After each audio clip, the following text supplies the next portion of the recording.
Hi, I'm Frances Anderton, host of KCRW's DNA, Design and Architecture radio show, and this is U.S. Modernist Radio. Mama don't allow no architecture around here.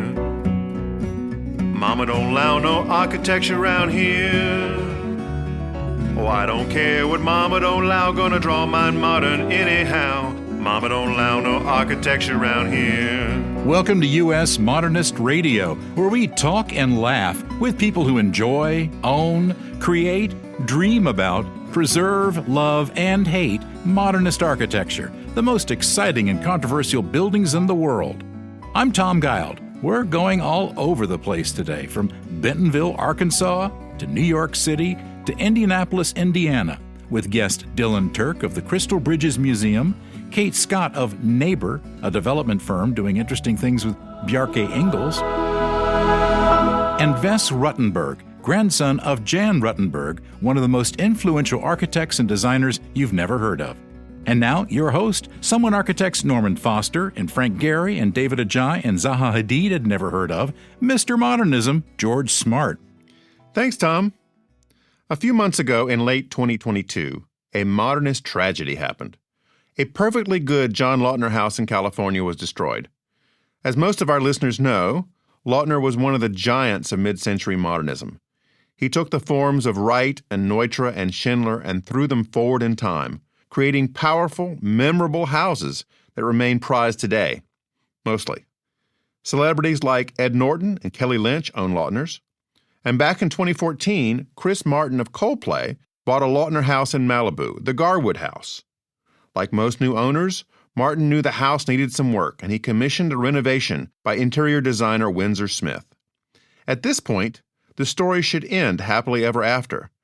But in 2019, Martin applied for a demolition permit.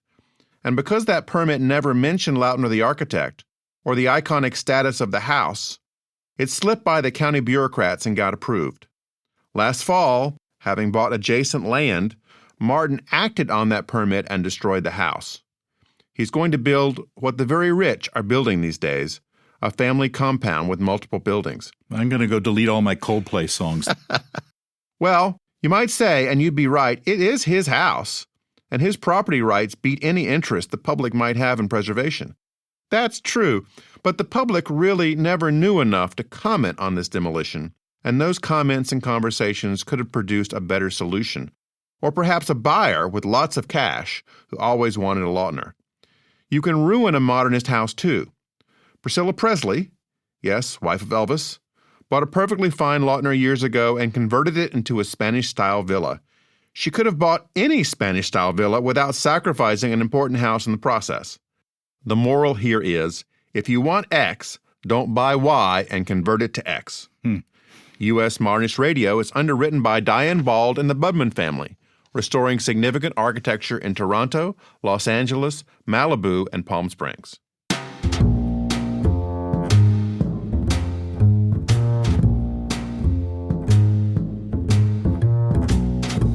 Bentonville, Arkansas. If that town sounds familiar, maybe you've been shopping the always low prices of Walmart, which is based in Bentonville, Arkansas. The largest company in the world by revenue, Walmart was founded by Sam Walton in 1962. The company's success in over 10,000 locations has allowed Sam's daughter Alice to create the Crystal Bridges Museum of American Art.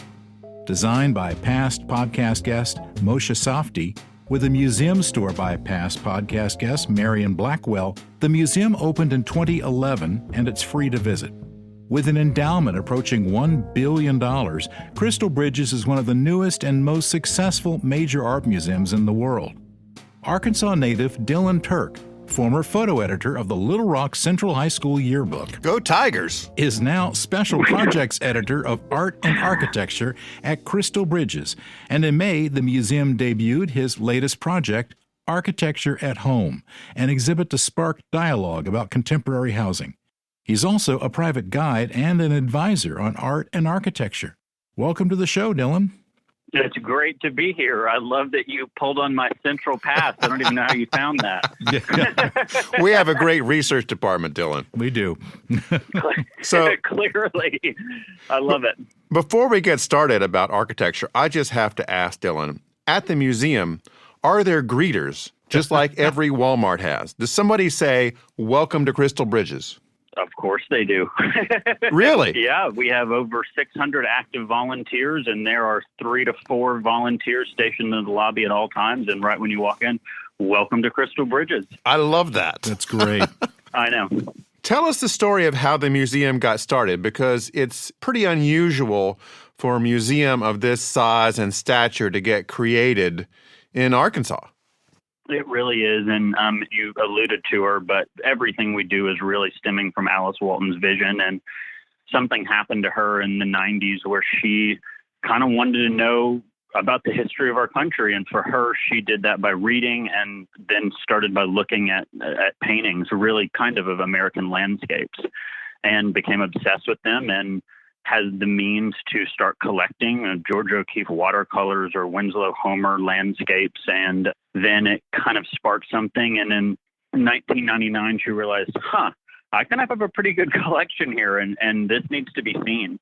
So her mother, Helen, had this piece of property and told her, do something with this, make this meaningful, don't just hang on to it. And so in 2007, right before her mother died, they announced the project and dedicated 120 acres to what would become Crystal Bridges. And I think one of the greatest things, as we are talking about architecture here, is Moshe had such an amazing influence on the project still to this day. And I think the architecture of the building is so much of the success of why it works. You know, I mean, we're building an art museum in a place where there was no museum for literally hours and hours of driving time.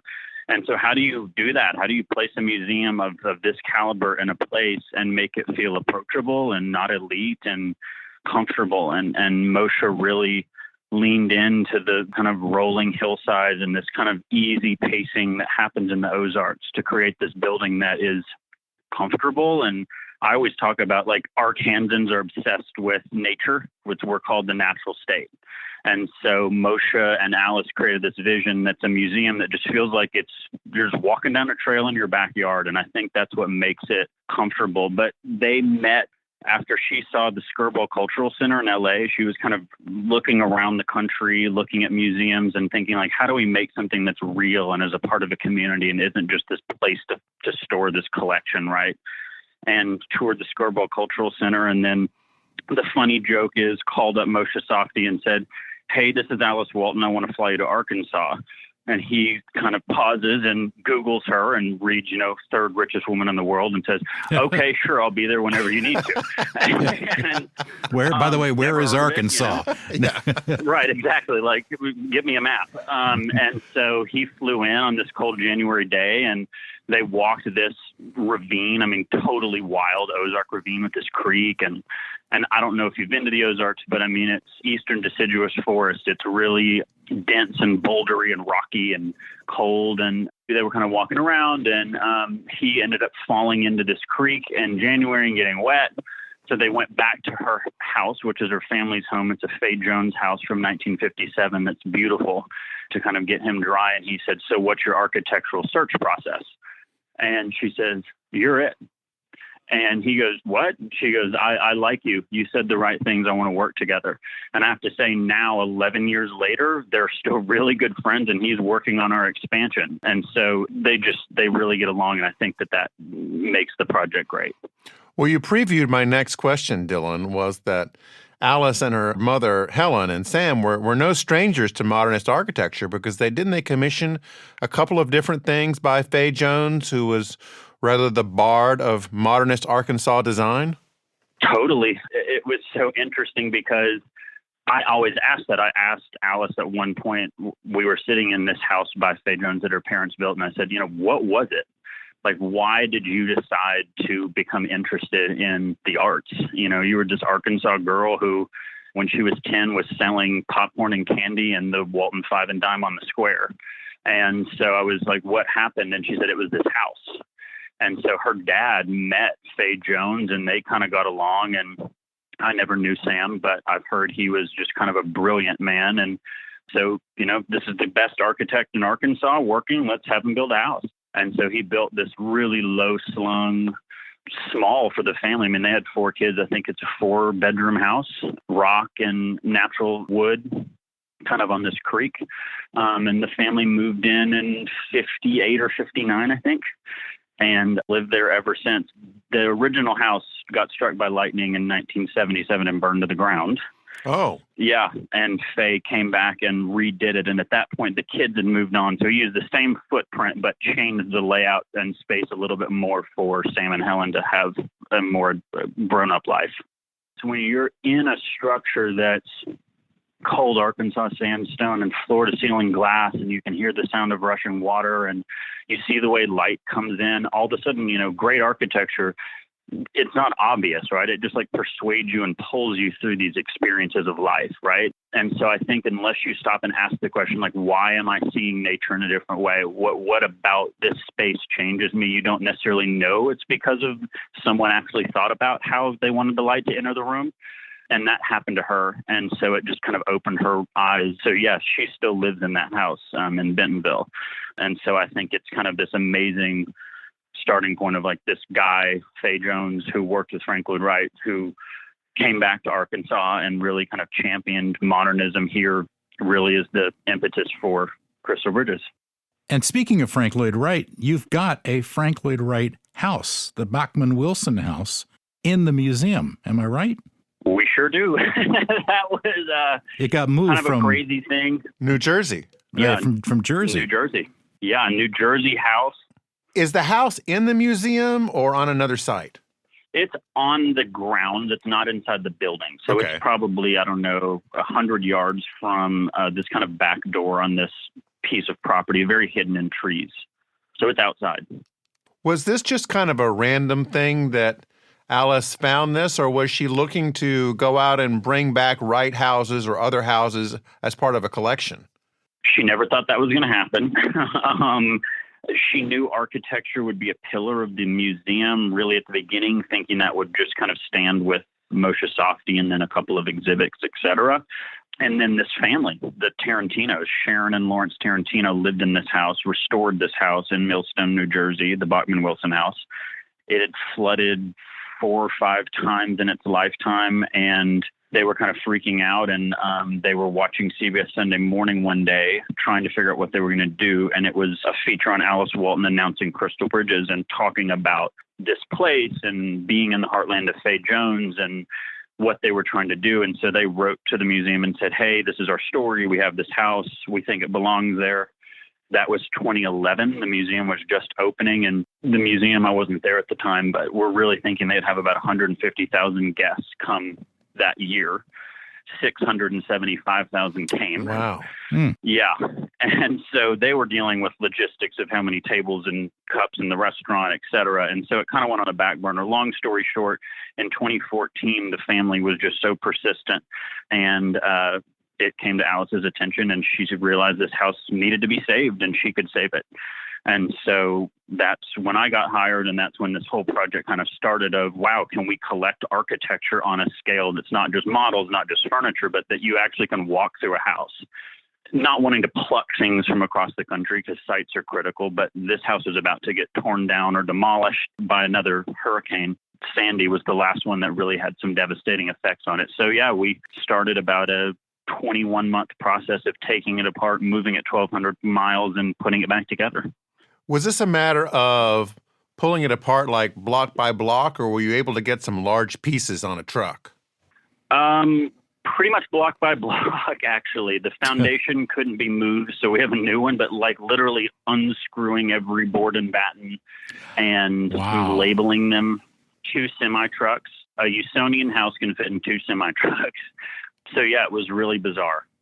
Seeing a house in pieces also on the floor of an airplane hangar is a scary moment when it's a Frank Lloyd Wright house and you're going, should we have done this? Is this the Do right we have thing? all the parts? Are we missing something? Exactly. So who remembers what order they go in? Right. Have you ever been to Polymath Park in Pennsylvania? I have not, no. Polymath Park is run by a couple who are doing something similar, but on a slightly larger scale. They go around the country and find modernist houses by Wright and others and disassemble them and bring them to their property. Interesting. And so there are about 5 houses there. It's in Acme, Pennsylvania, Dylan. Okay. You want to put that on your research travel list, since obviously you have a lot in common with these folks. Yeah. They've been guests on our show, and I'm sure that they would love to talk with you. Is it a place you can just go visit, like a Yes. museum, or? It is. It's a complex, yes. You can spend the night in the houses. You Cool. can eat dinner in one of the houses. You can visit the houses. Polymath Park Wow. in Acme, Pennsylvania. Some Okay. good friends of ours. Okay, I just wrote it down. Awesome. I will check it out. That sounds incredible. Now, tell us about the Architecture at Home exhibit at the museum. It features the work of 5 architects. Did you just invite them over and then get them wet in a swamp and then tell them they were the ones? Did you use the same Alice Walton? Our secret's out, yeah. Yeah. Right. How'd you do that? Yeah, it works well. Yeah, it worked with Moshe, so I assumed it could work with them.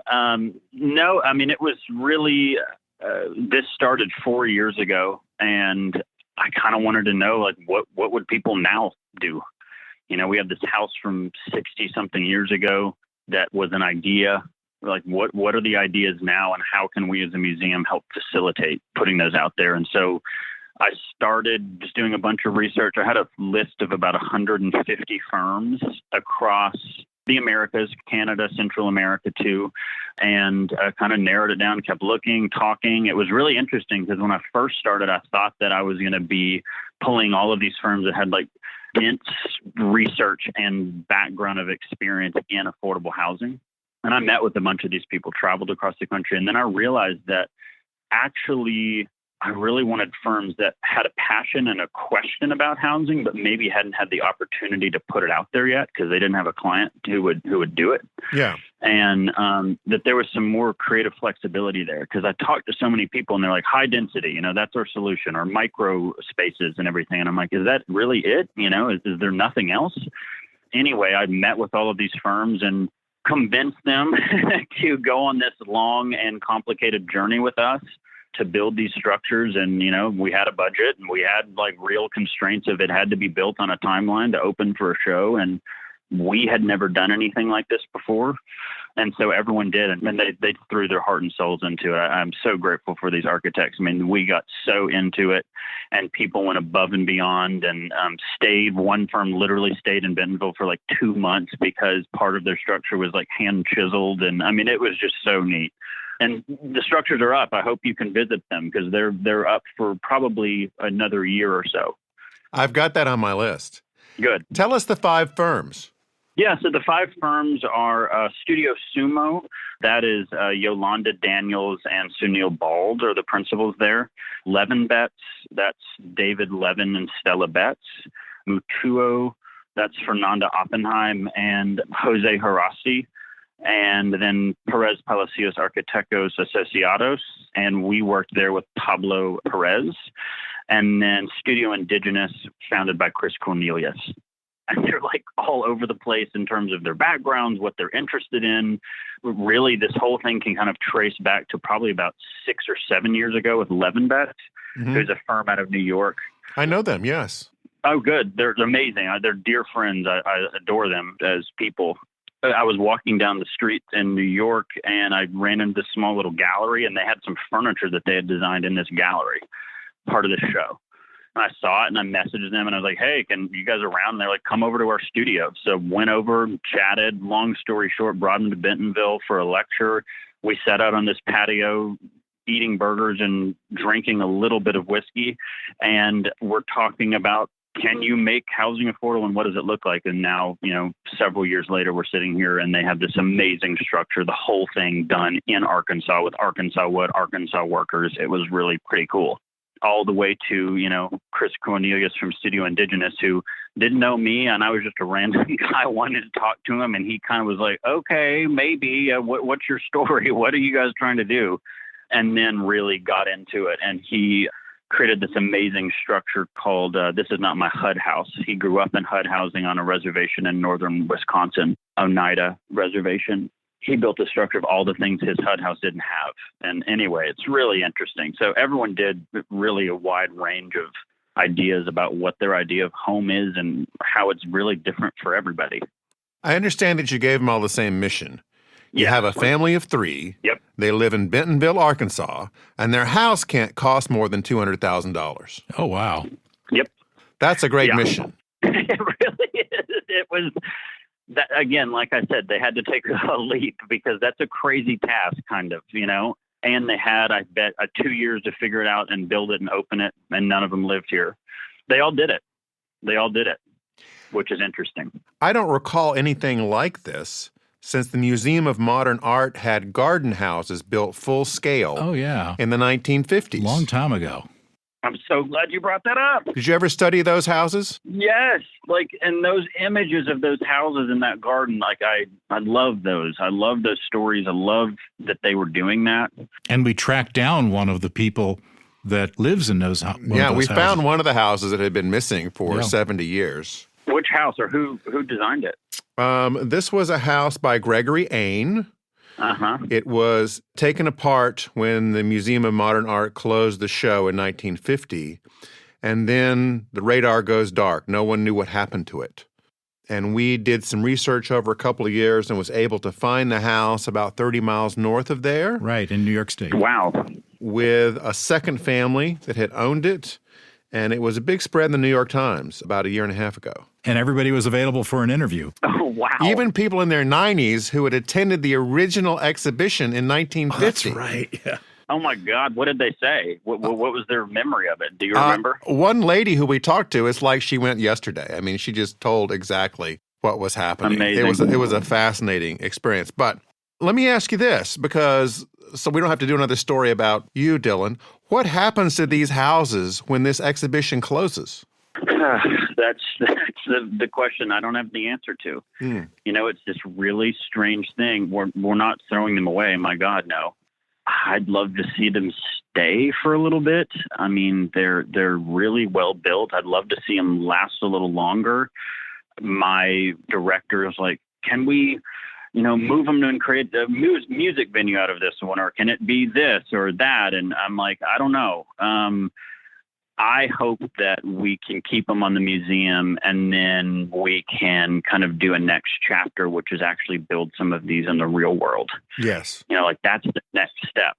I think is we have to know, what does it actually feel like to live in it? What happens? Can we study that? Can a museum actually have an exhibit or have part of our collection be about what happens to a human being in a house after living there for a year, 2 years, 10 years, et cetera? I don't know. I'd love to do that.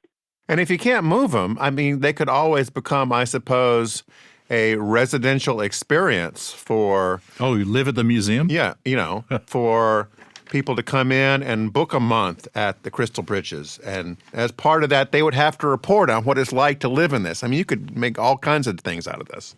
Yeah, you're right. I think that obviously the revenue department would like that idea a lot more, being able to bring some things in. But I love this idea of having people be a part of an experiment, come and stay as a writer even, or a creative, or you want to come film your podcast there for a month. I mean, that could be interesting. What happens? Well, just give us a call and ask us to come on a plane, Dylan, and we'll be down there, just like Moshe. I can find Bentonville on a map for sure. Okay. Well, you're first. If that's the route we go, you guys are first. How about that? Thank you. Now, what did you learn from creating this about the future of affordable home building? I learned a lot. I have to say 2 years ago, I was naive. I was expecting to have 5 answers ready right now that would be able to plug and play, that we'd be able to get developers in and say, here are the 5 solutions. This is how many need to build in these communities. And that's just not the case. What I learned is that it depends on your community dramatically and what they need. And that the best thing to do with affordability is not try and go in and wipe out a neighborhood, but do urban acupuncture, really, drop in small structures, take over a sliver of a lot and really put something great there that functions. Urban acupuncture. That's a new one. Yeah. I mean, if you think about that, right, like what happens when you drop something in that has an effect and how that ripples into the surrounding streets, So I learned that, which is incredible and romantic and poetic, of this idea that could work and change a community. The other thing that I was so shocked by, I live in a small state. We have 3 million people in our state total. It's very rural. And what I learned is, even in our little state, there is the skill set, the materials, the technology to actually be able to create everything that all of these firms needed. And that was a big wake-up call for me, meaning like there are firms that are doing innovative engineering and forms and wanting to use materials and have everything built in this state. And it could happen. And it wasn't shocking, and it wasn't overly expensive. It took some convincing, It took talking to a timber family and saying like, hey, I know this isn't normally what you do in your product line, but please work with us. Yeah. And see what can happen. And the neatest thing is everyone said, okay, and like opened up the doors to their factory for firms to go to, or said, okay, well, I don't know how to do that. Show me how you want it to look, and maybe we can figure it out. And long story short, it worked. And so I guess that we have to break the economic system a little bit, that, the only things that you can do to build a house you can buy at Home Depot. Right. We have to open that up a little bit. And if you do that, I think we'd be impressed and amazed by what your neighbor, the carpenter, can do, and what happens down the street, and how actually we're creative. And there's land and funding and a city that's willing to bend some of their dated codes, that then we can have housing that's affordable, beautiful, which is important, and functions for all different types of people. So this is my 60 Minutes investigative journalism type question, Dylan, because I've seen a lot of these things get publicity that say we're going to build an affordable house for X amount, but almost always it's X plus all the stuff that was donated by different places. So Did you have donations in this mix, or was it like $200,000 firm, that's what you bought? We did not have donations. We had some time donations from some firms in this like experimentation, like some of the material firms that didn't have the product, knew they could do it. But no, like I wanted to know, and honestly, actually that came from Alice Walton. Like, it actually has to be able to cost something. Like, we got to know. And the budget has to exist. We also, the shocker viewers, we built these in like a major inflation moment, big time. Last year. Oh. And so that was pretty crazy. And so there were some moments where we were saying to firms like, unfortunately, you got to cut your lighting plan down to be more simple, or we have to change this a little bit because materials are costing way more than we thought. Or you'll be buying flashlights at Walmart, really. Yeah. Exactly. Literally. And so I don't know. I think I want to be able to sit here and tell you that across the city of Bentonville, someone could get one of these designs and go out and buy it and build it and move in and not spend more than $200,000 for 3-bedroom, whatever. I think it's possible, but I also know that we have a privilege of being in a museum. When the fire marshal comes, we can say, hey, this is an installation. Right. And so there are some things that do have to change. I don't think some of these would be able to be built just within the zoning codes of Bentonville. Those are some of the caveats out there. But it's a start. Yeah, it's a start, right. Yeah. So what are the biggest accommodations you were able to get as a museum that a real person couldn't get from the Bentonville city planners? Timber being one, like one of our structures is made out of CLT panels and glue laminated beams, Arkansas pine. It's treated, but it's not treated in the way that Bentonville code would allow to be like an external or exposed element of a structure. Okay. And so that was a conversation, and they did it. We put a fire extinguisher out there and some things like that to make it work and for them to feel happy. And they were willing to have the conversation. I do have to say that. Yeah. But like, if I wanted to do that in my yard, that would have gotten shut down. Okay. Because of the fire hazard is the risk. Yeah, fire right? hazard. And just some unknowns, like showing engineering documents to get certificates of occupancy is complex. And so we had to have conversations where the architects and engineers had to talk with the city and tell them what it all meant. Not that the city's an idiot, but it's just unfamiliar. And so I think that it's really regulation is the thing that's going to be the biggest barrier. And then I think the second biggest barrier is financing. Okay. If a regular person wants to try and finance one of these, I think that they're going to run into some barriers with some of the larger lending because they're untraditional structures. And so they'll run into some kind of red tape there. The exhibition Architecture at Home runs through 2023 at the Crystal Bridges Museum. Thanks for joining us, Dylan. Yes, thank you so much. It's been a pleasure. I hope you can come visit. I hope you can come and stay. We'd love to. Born and raised in Canada, Oh, Canada. Kate Scott went as an undergraduate to Brown. Go Bears. And then got a master's in architecture and urban planning at Columbia. Go Lions. After working with Bernard Schumi and the firm HWKN, Scott started her own firm, then signed on to startup WeWork's development arm. Now, alongside WeWork's Ronnie Bahar, Scott is the head of interiors for the property startup NABR. Welcome, Kate. Thank you. Pleasure to be here. So, Tom, we managed to mention lions and bears today, but alas, no tigers. Oh, my. That would be the University of Memphis, Little Rock Central High School, and, of course, that NFL team in Detroit, among many others. Well done, Tom. Well, thank you, Google. Kate, before we get started, it's not often that a pre-med student goes rogue and decides to pursue architecture and urban planning. What had you make that shift? That's an interesting question. Pre-med for me was always about analyzing a problem and finding out a way and path through it.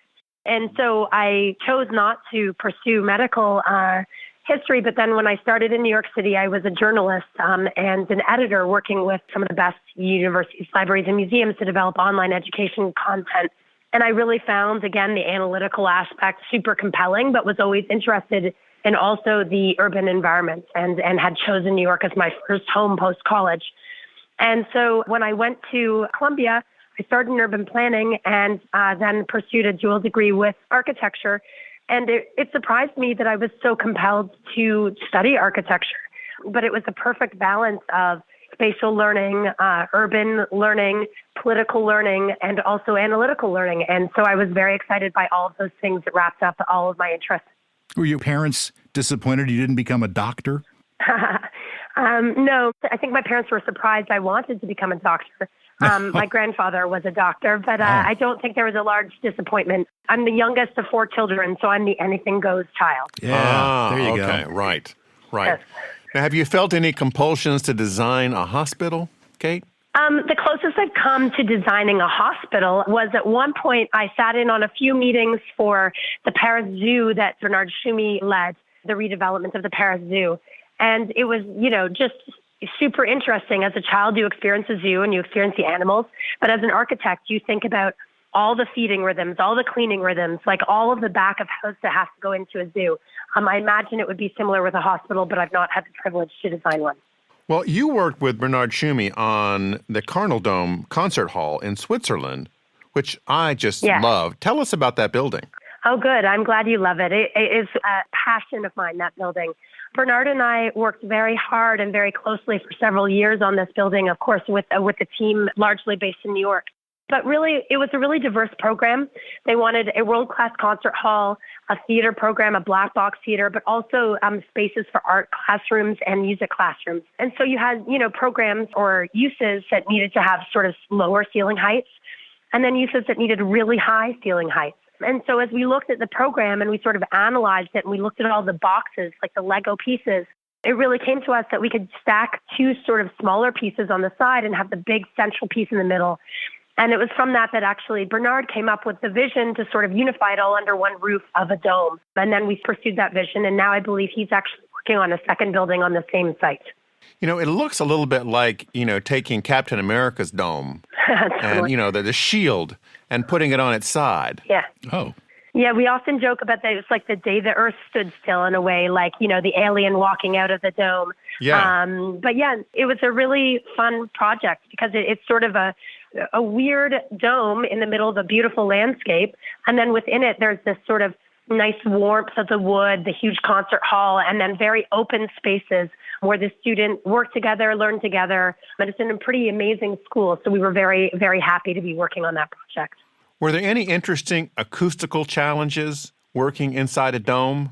Well, thankfully, we capped off. So we did the acoustic challenges came from capping off the ceiling underside the dome. So you do have to acoustically separate the dome from the concert hall. The concert hall itself is also acoustically separated from the ground. So it's really floating in a way within the dome. And then you do have to work through all of the reflections of the sound on the slightly curved roof of the concert hall. And then we also have glass at both ends of the concert hall because it was important to us to sort of see through to the landscape. And so all of those things required a lot of acoustic treatment. So there's a patterning of wood pieces along the side and even in front of the glass. And all of that is an acoustic treatment to help to make sure that these sort of ideal sound experience within it. Well, I haven't been there, but it's really on my list now of places to go see. Cool. And then in your career, WeWork came along. Like Uber, it's had some ups and downs. When was your involvement and what was your role there? Yeah, so WeWork actually came, when I was working at Hawken for a little bit, one of the projects and clients we had was WeWork. And there I was leading an R&D team with Matthias Holwich and Mark Kushner, the two founders, to basically develop the future of living for We Live for one of the founders of WeWork, Miguel McKelvey, and for Ronnie Bahar, the CEO of NABR. And it was a great consulting project. I mean, we got to analyze ways of thinking through component-driven housing for many different markets around the U.S.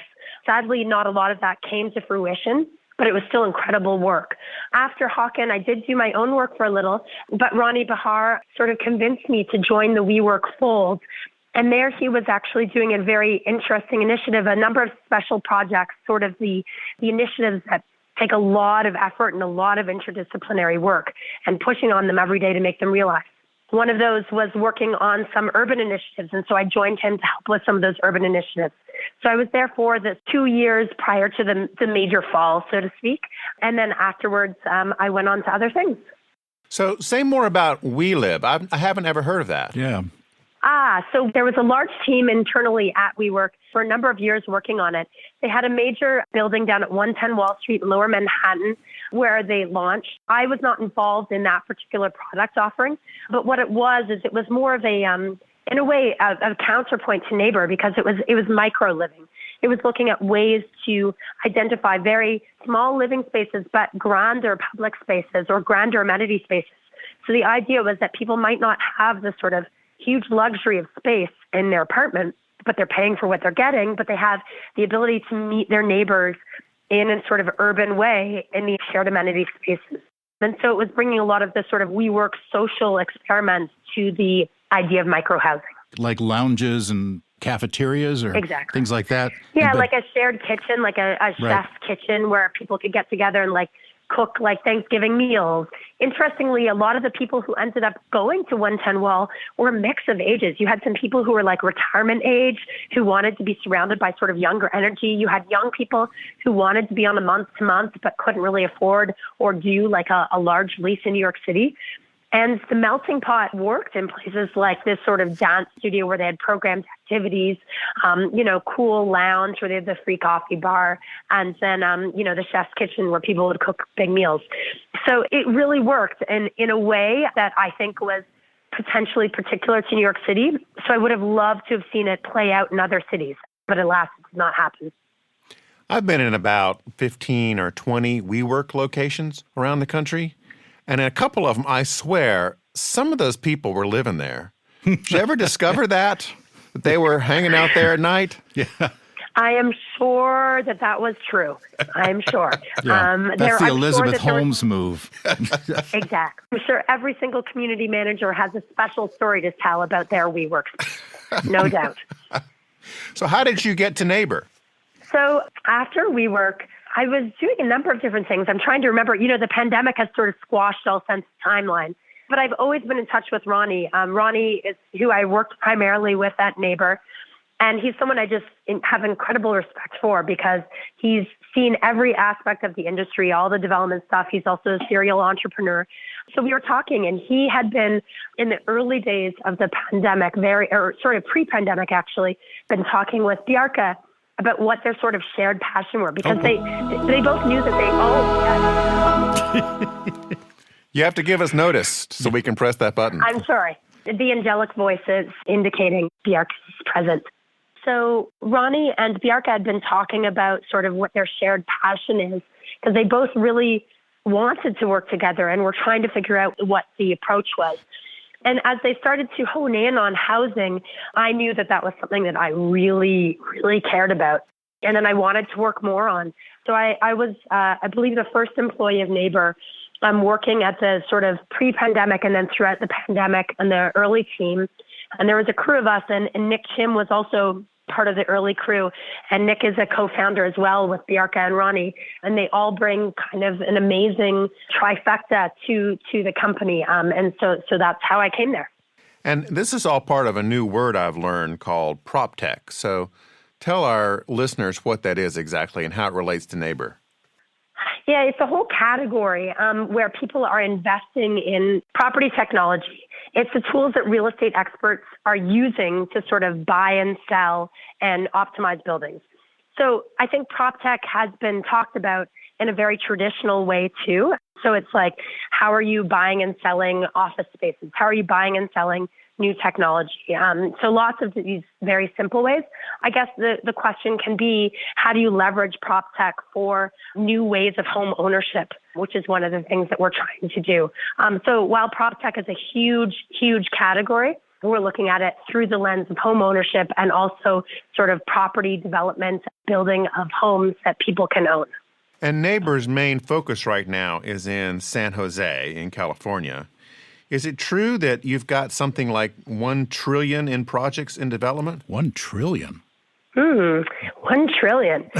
We are focused on San Jose. It's crazily the 10th largest city in the United States and has a very small urban downtown that is quite ripe for development. And in fact, many developers are already working in the area. I believe that in the area that we are going into, which is the SoFA district, you can see about $30 billion of development coming out of the ground within a few miles of where our first projects are. That's the SoFA district? Yeah, south of something. South of First. South of First, okay. And so there's, local museum there. And it's really just the other end of the downtown, but merely a few minutes walk from a thriving San Pedro Market area. There's lots of great little parks. And really, there's been a lot of investment of major companies in San Jose alongside existing companies as well, like Adobe, et cetera. So we have entitled our first 3 towers in San Jose. They're high-rise projects. And we expect to begin construction on 2 of those next year. Okay. So these NABR's projects are more big buildings, towers, that kind of thing. Yeah, our first projects are high-rise towers. We're focused on housing. We're focusing on housing that people can buy. And high-rise is a tricky animal, especially in California as well. But San Jose was the right market for us to build in. And it also makes sense because we can compete with high regional construction prices there, so that we can come out with a really superior quality product. And then over time, find ways to incrementally make that product increasingly more attainable. How high can your high-rises go in San Jose? In San Jose, it's the plane that which you can build your buildings is defined by the airplane path. So where we are, we're going about 20 to 21 stories. Depending on how close you are to the airport, you have to go a little bit lower. But yeah, we're at about 20, 21 stories, and we're doing a fun mix of steel and CLT for our building structure, which is, kind of leveraging the strength of steel and the warmth of the CLT, which I'm particularly excited about. Now, within these towers, are there going to be any WeWorky kind of thing, like there's going to be a funky coffee bar on every single floor, anything like that? That's not really. So our model is really about quality and spacious, really generous homes. Okay. So unlike traditional developers, perhaps, we're not offering like tiny studios. We've decided to sort of upsize rather than downsize. Okay. We're very high ceiling height, around 10 feet. We have huge expansive glass that leads to huge outdoor balconies, 8 feet deep by about 20 feet wide, some as large as 40 feet wide. So really an outdoor room. So while we want people to have that space and we will have great amenities within the building as well, we really want people to participate in the city in which they live. So we're excited to have people also, walk from their building to the local restaurants and bars and to be part of the San Jose community at large. That's why location was so important. Yes. It was important to us to, this is also about urban. It's about community. It's about living together. And a lot of these things can only really happen in cities. Is there an overall aesthetic that all neighbor properties will adhere to, or will each building have its own unique look? So the premise is, again, that we're building a platform. So that allows us to, modify the look for each building, each market. We haven't yet determined yet. We're working on our first 3 projects, so we hope to do many, many projects every year. But the idea, again, is that we have a platform that allows us to shift the profile of the balcony, shift the type of facade that's attached so that it will look very different. And again, with the interiors, Sharmila Chowdhury runs the interior design. She's amazing on the neighbor side, and we all really take a very standardized and systematic approach to how we're thinking through the interiors. Now, what she has led for the neighbor standard is really Scandinavian-inspired, really warm and earthy, but the idea is the platform itself, the systems that we've set up, we can work with various designers around the world to make it look and feel radically different in whatever place we want. Okay. So help me understand, how does Neighbor's concept differ from just another local San Jose developer putting up a 21-story residential building? Yeah, so that's where I think that what's important is to think about the sort of platform and the scale.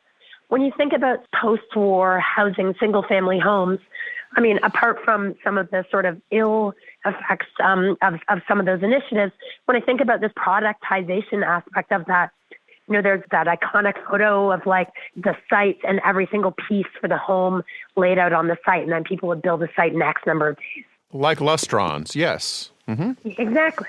So there was a real sort of productization effort that went into the single-family home. And we haven't really seen that in construction industry at large, or especially made in high-rise. So the construction really needs to become more like manufacturing.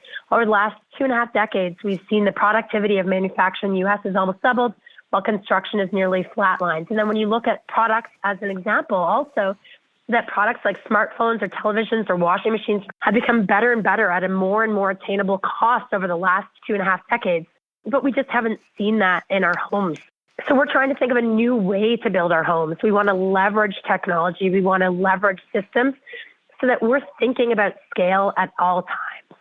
But then we also need to change how we sell homes. So we're direct-to-consumer product. We want to show there's demand. We want the consumers to be excited about what they're getting. We want them to be able to customize their interiors. And so we want to show that demand, then that excites our supply chain. We're all working towards the same goal, which is deliver housing that people can own at scale and at increasingly more and more attainable prices over time. Okay. With this platform that you keep referencing, are you suggesting something like having it more be prefab, built outside of the site and brought in? So it's a combo platter of both the systems and the way things are built. I would say in a traditional developer, like you had mentioned, they're going to design a building that's, say, 21 stories. And then they're probably going to have to, especially in this market, they're probably going to have to value engineer that building to get it down to the prices they want. There's a lot of effort in terms of engaging your architect, engaging all of your contractors, and engaging all of your consultants to design everything that needs to be done, the structure, the systems, the electrical, the mechanical, and the facade. So then you document all of that and you build all of that. And that takes a long process, both the designing and the documentation and then the building. And then that work is traditionally lost. It's not reused for the next building. What we're doing here is we've analyzed, say, 5 different building grids, thinking through different structural technologies and different materials. And we figured out which one is the best in terms of being most efficient, but also being most environmental, but also allowing us the best unit layouts. And that's a decision that we are going to repeat on building after building after building. So it's really figuring out what we're building as well as how we're building it. So in the question you asked about how we're building it. We do aspire to do more off-site, to have more precision, and also to speed up our delivery path. But a lot of the work to date has been focused on what we're building and defining that. So is this in a way like a Levittown for towers? Because that was the words that were used to describe it when it came around decades ago, building single-family houses. Yeah, and hopefully, unlike Levittown, being more inclusive, right? So really focus on home ownership that could be potentially more accessible to a broader audience over time, and introducing our sort of financial tool of our lease to purchase program. But in terms of the way that you're thinking about delivering homes, there are a lot of parallels with the post-war movement. Okay. So, Kate, other than your adorable twin babies, which are all over Instagram, what's up next for you? Well, the play at NABR is a long-term play. I mean, we are taking a few years, to deliver the first building, but that's not building on the promise of then scale. And the scale needs to come in order to make our product increasingly more attainable over time and to reach a wider audience. I mean, we need housing, we need good housing, and we need housing that people can own. So what's next is at NABR for a long time to come, I hope. The website is NABR, NABR.com. Right. It's not spelled the way it sounds. Yeah. It's shorter. Thanks for joining us, Kate. Thank you so much.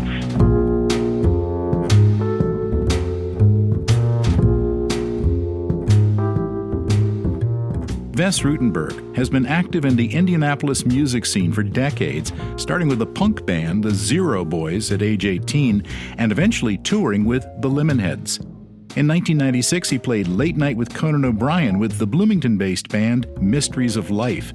He's also the grandson of architect Jan Ruhtenberg and grew up in a house his grandpa designed in Colorado. He's now sitting on his grandfather's archives and one day hopes to make them available to the public. Here's George's conversation with Vess Ruchtenberg. Jan Ruhtenberg is one of those names that you might run across when you're trolling the internet, but it's a name that I wasn't familiar with. And it turns out that this is somebody that everybody should get to know, because besides creating some really marvelous buildings in his career, he was part of that magic circle of architects in modernism like Philip Johnson and Mies van der Rohe. Vess, how did you discover that you had a famous grandfather? Well, it's interesting. It kind of happened along the way. When I lived in Colorado Springs with my father, recently divorced father and sister, we lived in a house he designed. And all my dad said to me was, I helped to build this house when I was a teenager. I grew up watching Saturday morning cartoons and chairs that my grandfather had bought when he worked in Berlin with Mies, and he'd taken to America. And our house was filled with Mies van der Rohe furnishings and my grandfather's furniture as well, prototypes of things. And I forget what you said at the beginning, but something about people should know him. And after my father died, I found a box tucked away in my old bedroom. It's almost as though he dragged it in there for me to find. 2 boxes actually filled with photographs and articles and all these things. And I suddenly realized the scope of my grandfather's work.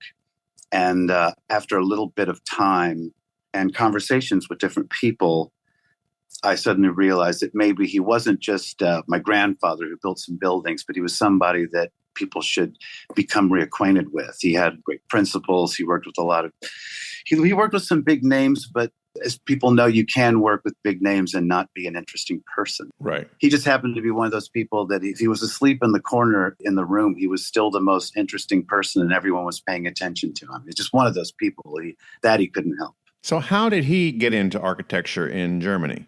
In his own biography, he literally says that he loved buildings as a child, and he built his first house when he was 16 in Latvia, which is probably possible, right? They didn't have the kind of, I always say all my favorite architects never went to architecture school. They didn't have to. He talks always about the revolution of 1922 when Mies van der Rohe first put out that plan for a brick house and his skyscraper designs. And then soon after, his furniture appears. And, Gropius is really on the scene. By then, the Bauhaus is 3 or 4 years old. And I think for him, that revolution, that was his generation's Beatles on Ed Sullivan. You might have been interested in the guitar before that and thought Buddy Holly was a pretty groovy guy. But then you see those guys just killing it on Sullivan. And you're like, oh, all right. Yeah, sure. I'm in. I'm selling the Buick and I'm doing this, So I think he just had that moment, and he sold a lucrative family bookbinding business, and he moved to Berlin and became an architect, in 1925 or something like that. And he was a furniture designer. Worked in Bruno Paul's office. He worked in various furniture manufacturing companies in Berlin at the time. And that was one of the ways he got familiar with Mises furniture. I think before he met the man, he knew his furniture firsthand. And did he have a role in Mises' firm? He did. In 1929, he met Philip Johnson, and Philip Johnson had a car. It's not known where they met, but we can speculate later if you want. There's lots of speculation around my grandfather and Philip's relationship. But at one point, they were going to the Bauhaus, and they talked to Mies van der Rohe. They went by his office, and he was going to the Bauhaus too, and they drove him down there. And that is really how he got to know him. And on the drive, he described his situation, which was he'd gotten 10,000 marks from the Burgermeister or whatever you get it from to go to the technical school in Berlin and become an architect. And on that drive, Mies persuaded him to instead give him some of the money and become his personal assistant and pupil. Wow. There's a lucky little thing about all of that. One of the reasons I know so much about it is Philip Johnson wrote his mother almost every day, and he described every day to her. And he describes it. He says in the coming weeks that Jan is walking 2 inches off the ground. He's so happy that, he's in this office with, hey, it's like all of a sudden the Beatles like, hey, you want to come with us on tour, right? And I think that's what happened to him. He was as happy as he was, feeling like he was where he needed to be. Now, did he transit with Mies when Mies came to America?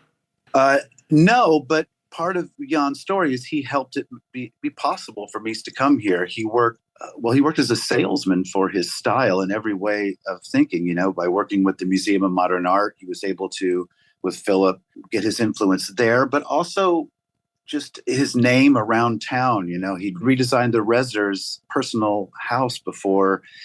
Of course, they were the ones who gave Mies the Rezer house to come build. That project was what brought him here, and it was my grandfather that gave them the taste for Mies stuff. So, like I said, he was a magnetic person, and he had a way of letting that magnetism work on whatever his beliefs were and whoever he believed in. As a child, I still remember him describing an opera singer, and no one could hear the opera and no one could see the singer. He was just describing it, and it sounded like we'd all been there with him hearing the performance. It was great. He just had a way. So he was perfect for that. And I think that was his relationship. He left right away. He left Germany in late 32, went right to Sweden, and then was in America by 33 and 34. So Mies didn't come until 37, I think. Okay. And right away, Jan was working for the Rockefellers and on the World's Fair. That's right. In the 1930s, he was kind of on fire. He had the first modern line of furniture for Herman Miller in 1938, and it was featured in Life magazine, and he had a house at the World's Fair. He actually had 4 houses he decorated at the World's Fair, but he only took credit for one because the others were all period, Victorian, French, whatever. And he knew those things inside and out. He knew them better than I ever will. And that was also important to his modernism, was whatever he threw it out because he knew it really well. And I think that's important to remember. If you're going to throw out the past, just be sure you know all about it so you can throw it out with knowledge, I think his ideas were, like Mies, very classical in a lot of ways. And he was working for Johnson at the time? He worked for Johnson. He worked with Johnson on a lot of projects up until 1934. After the machine art show, Philip starts to show real interest in the Nazis. And there is no contact between the two. Greta Garbo rented out one of Jan Ruhtenberg's houses in Sweden for a summer. And from then on, in all of his self-bios, he talked about how one of his houses belonged to Greta Garbo. It was so important, but he doesn't mention Philip Johnson by name in his bio. It was something happened, and I think that was it. Okay. So by then, he's on his own. And what does he decide to do? Does he stay in New York or does he move? He's remarried with a woman in New York, Polly King. And at first he moves to New Jersey just outside of New York, but only there for a year or two, and then moves to Colorado Springs, where he has his first big commission, the El Pomar Carriage Museum. It's gone now, but it's really his greatest design that is known, And why Colorado Springs? That seems like an unusual choice for somebody coming from Europe. Yeah, I think, well, there was a couple of things. He had discovered on several trips out to Colorado that the Native American art reminded him of like Bauhaus and Swedish modernism. All the colors and the intricate designs to him seemed really modern. And he had this feeling that it would be a place where modernism would work perfectly. I mean, if you have big windows and incredible views, then don't mountains help, right? And also, he was the 13th registered architect at the time, and he was the second modernist, I believe, in the state. I can't think of the other fellow's name, but he did Red Rocks. Okay. Now, when I think of Colorado Springs, I think of the Air Force Chapel. Yeah. Was he involved at all in that project in any way? I don't think so. I think this might have been after his rift with high society, which came after his being outed in the late 50s. Okay. It's a very complicated story, his story. Well, tell me the story. Well, he's married twice, and it was with his first wife in Berlin. It seemed that they lived on opposite sides of the building, and had their own art studios, and it is thought that perhaps they might have had an understanding. With his second wife, there was no understanding. She did not know that he also was interested in gentlemen. Yes. And so when she found out suddenly in 1958 or whenever it was, 59, it went down very badly. And she was a high society woman. She was part of people that wore long white gloves and got on carriages and went and greeted the new neighbors that way. She was of a different time. And most of his clients at that time were rich people in Colorado. And I think that was another thing that really drove him there. And it was certainly, I think, the very same thing that drove him out of there. So how did he survive being outed in that way? He began teaching at the University of Oklahoma, where they have a great architecture school. Was that during Bruce Goff's time? Yeah. And he had a wonderful time there for a while. He also was dealing with alcoholism by this time. He was born in 1896. He's also getting older by now. In 1967 and 68, he taught at the Rhode Island School of Design. And then he came to Indianapolis because Indianapolis was fabulously behind the times and just discovering modernism. So he did okay here for a little bit. So set your clocks back. What are some of your grandfather's houses or projects around the country that people might be able to drive by and see? Well, I know of one in Myrtle Beach. I don't know the exact place, but it was a Philip Johnson and Jan Ruhtenberg collaboration for Mr. Simeon Chapin in 1933. Was it a house? It's a house. It's wildly altered, but it was recently, Mark Lamster in his book, The Man in the Glass House, refers to it as possibly the first international style house in America. So it's pretty important. I'm not sure it's all that recognizable anymore, but it is still there. I do know that. It's been renovated. Okay. Yes. And Colorado Springs has several houses still there. Unfortunately, his museum is gone. His office building is there on Las Vegas Avenue. I don't know if in Colorado Springs? Yes, okay. Yes. It used to float above the ground, 3 stories above the ground with a story open below, but now that's been bricked in. So unfortunately, he is largely a paper architect now. There's not a lot that is untouched. There's a few houses, and that's about it. Where did all his papers and archives end up? Most of them in my possession, which has been an awkward blessing for me. Okay. I've become a hub for people all over the world who find out about Jan and need to know something. I'm happy to share. I'm not always as fast as I'd like to be, but I decided that if I had all this stuff, I wanted people to know about him.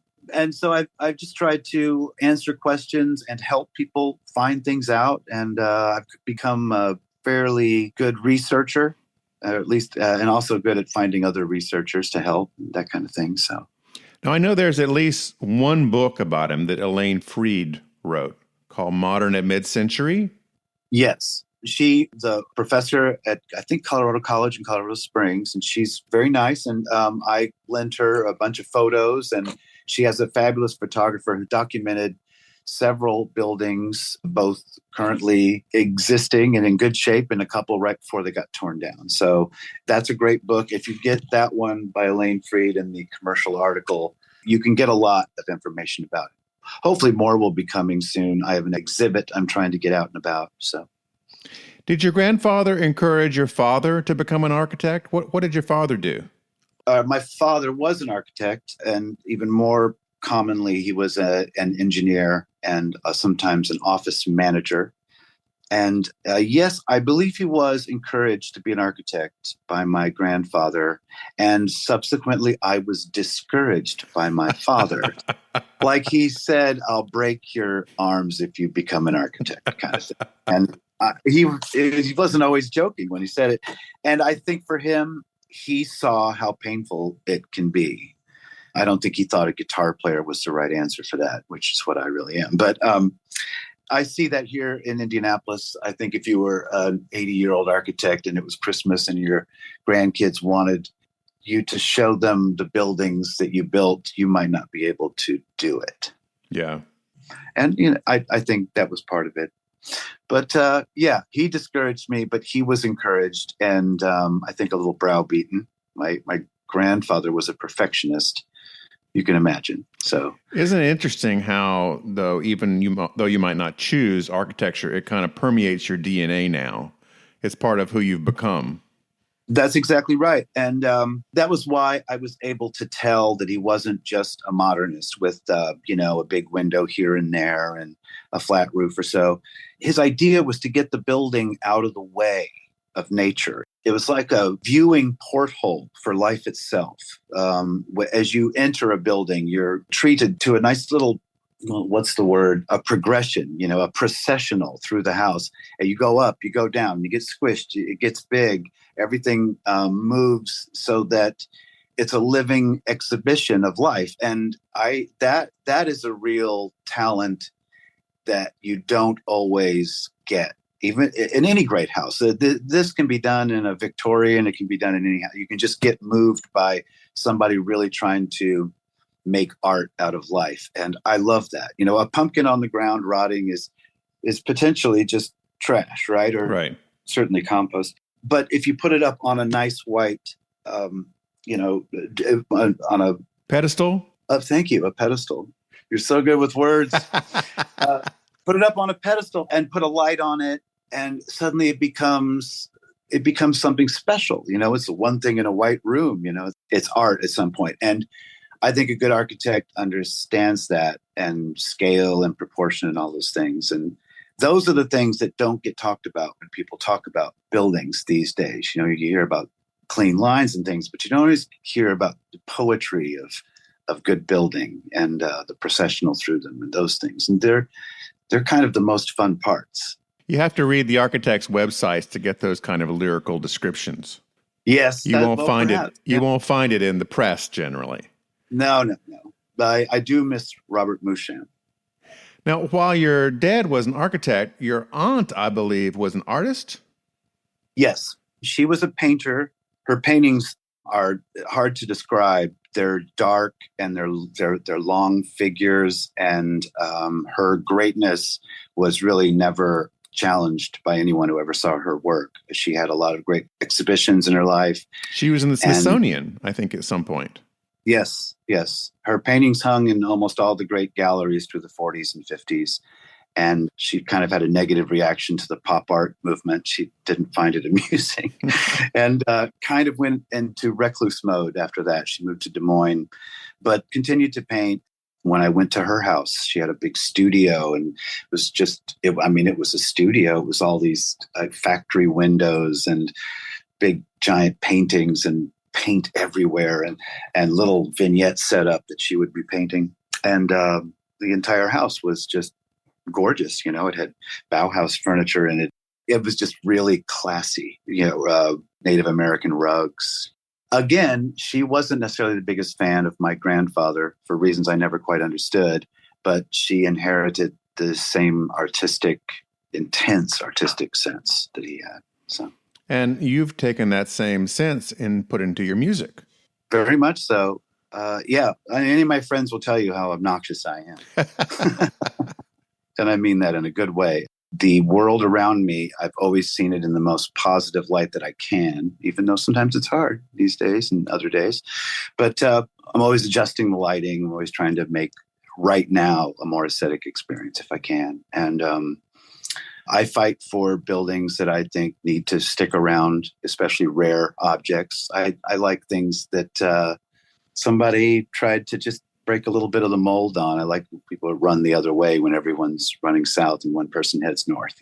I'm always, where are they going? So, is there an active modernist community in Indianapolis? Yes, there's an active almost everything community here. We're just not very big. We're little in Indianapolis. It's the sort of place where you have to find your like-minded people and build your community and stay in it. It's not a free thinkers society. It used to be in the 1800s, not now. But you have Columbus, Indiana, just to the south. We sure do. Which is like a little Disneyland for you. That's right. Columbus is wonderful.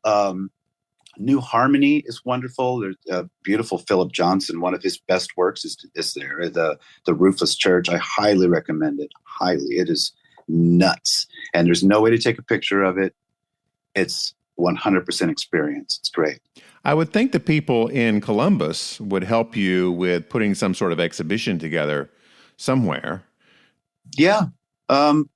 Perhaps actually Columbus would be a great destination for Jan's stuff. I think that's a very good idea.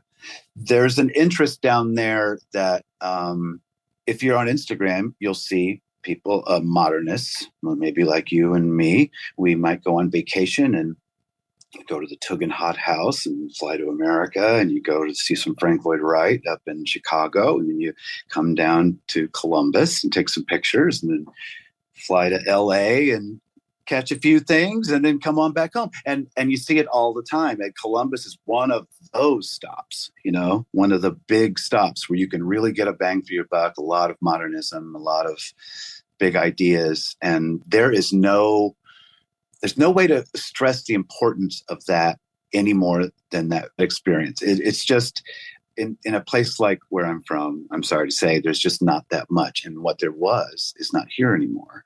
And it just makes Columbus and these kind of places all the more pronounced.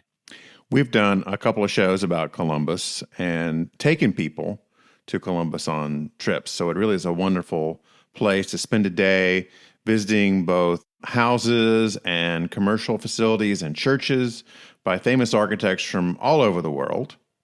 Yeah, Eliel Saarinen, his famous son, the Miller House is just nuts. I mean, it's crazy.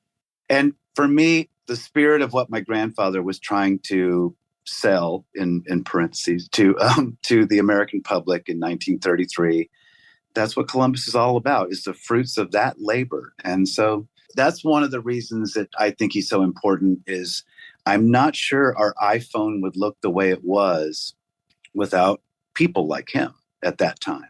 And there's a handful of them. It wasn't hundreds, It's cool. Now, Vess, I asked this question of everybody that we talk to that is sitting on top of archives, because I've seen too many of these things inadvertently end up in dumpsters. So do you have plans for where all these papers are going to go? Yes, I have talked to a couple different institutions. I haven't settled on anything yet. I still want to try to get a book out of it all. And then I think I'd be happy to move it all off-site. There is a digital archive that we've made of probably about 2/3 of it, maybe a little more than that. So where can people find that? They can't. Oh, yeah. Okay. But, I think I should make it available. So if I can, by the time this comes out, it'll be available below. And if not, keep your eyes out for it, because there's definitely more Jan Ruhtenberg coming in the future. Well, we're always willing to host it if you need a place. Well, thank you so much. I'd love to come out again, and maybe I'll dazzle you with more words I can't remember.